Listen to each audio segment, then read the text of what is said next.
Assalomu alaykum qadrli yurtdoshlar. O'zbekiston Respublikasi Fanlar Akademiyasi O'zbekiston tarixi davlat muzeyining 2025-yilgi faoliyati yakunlari bilan bog'liq brifingimizni boshlaymiz. Aytish joizki, O'zbekiston tarixi davlat muzeyi Markaziy Osiyodagi eng yirik ilmiy ma'rifiy maskanlardan biri bo'lib, 1,5 asrdan buyon faoliyat ko'rsatib kelmoqda. O'zbekiston Respublikasi Vazirlar Mahkamasining 2024-yil 3-iyunidagi 352-sonli farmoyishi bilan muzeyimizda ta'mirlash va tiklash ishlari boshlangan va hozirga qadar davom etmoqda. Shunday bo'lsa-da, muzeyda ilmiy tadqiqot ishlari to'xtab qolgani yo'q. 2025-yil davomida muzeyimiz xodimlari tomonidan umumiy hisobda 141 ta maqolalar chop etildi. Demak, shundan darslik, qo'llanma va monografiyalar 7 ta. Xalqaro ilmiy jurnallarda 34 ta, mahalliy ilmiy jurnallarda 41 ta. Xalqaro ilmiy konferensiyalarda 27 ta, respublika ilmiy konferensiyalarida 23 ta va matbuotda 2 ta maqola chop etilgan. 2025-yil davomida tarixiy shaxslarning tavallud ayyomlari, muhim bayram sanalari, respublika va xalqaro miqyosdagi umumiy hisobda 30 ga yaqin madaniy ma'rifiy tadbirlar filialimiz Toshkent muzeyida o'tkazildi. Shuningdek, muzey ilmiy xodimlarining ham 20 ga yaqin respublika va xalqaro miqyosdagi tadbirlarda ishtiroki ta'minlandi. Turli tashkilotlar bilan hamkorlikda 10 ta mavzuli ko'rgazmalar tashkil etildi. Yil davomida filialimiz Toshkent muzeyiga tashrif buyurgan 28747 nafar tashrifchilar uchun 375 ta turli mavzuli ekskursiyalar o'tkazildi.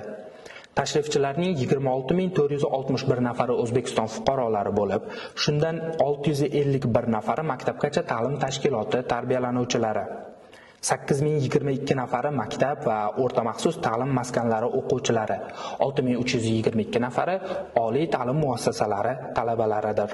2025-yil davomida 3128 dona yangi eksponatlar muzey fondlariga qabul qilingan bo'lib, ularning 854 donasi tabarruk buyumlar, 303 donasi numizmatika, 13 donasi noyob kitoblar, 3 donasi arxeologiya, 92 donasi etnografiya, 1 donasi qurol aslaha, 27 dona badiiy asarlar va 1836 donasi arxiv fondlariga topshirildi.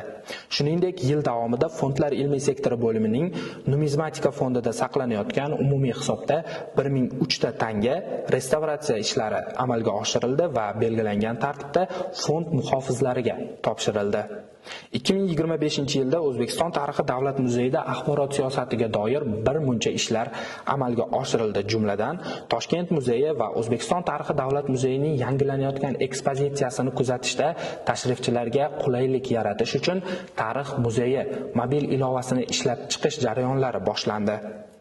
Ilovada muzey va uning filialidagi ekspozitsiya uchun vizual, 5 ta tilda audio, yozma ekskursiyalar, onlayn chipta xarid qilish imkoniyati, muzeydagi mashhur eksponatlar va ularning tasnifi, muzey xaritasi hamda murojaatlar ma'lumotlari o'rin olgan. Ilovani yaratishning texnik jarayonlari deyarli yakunlandi. Hozirda ilovaning ichki kontentlarini tayyorlash davom etmoqda.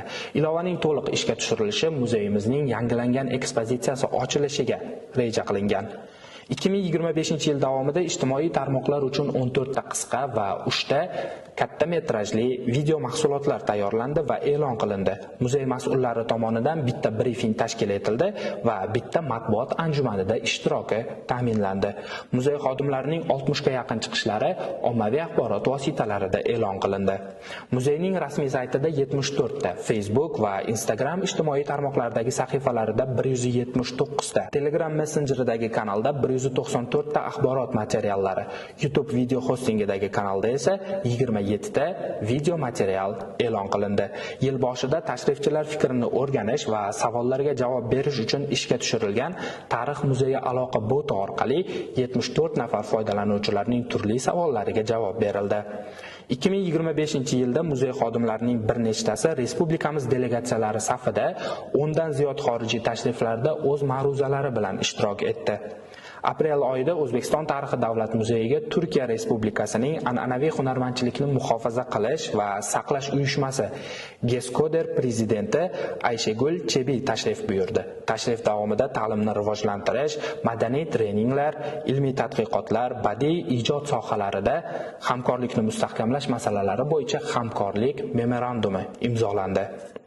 O'zbekiston tarixi davlat muzeyi jamoasining 2025-yilgi faoliyati yakunlari bo'yicha qisqacha axborotimiz shundan iborat edi.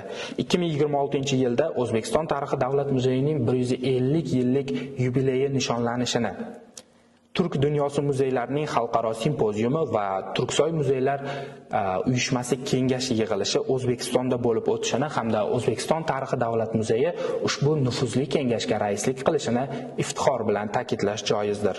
2026-yil muzeyimiz faoliyatida muhim va samarali yil bo'lishiga ishonamiz.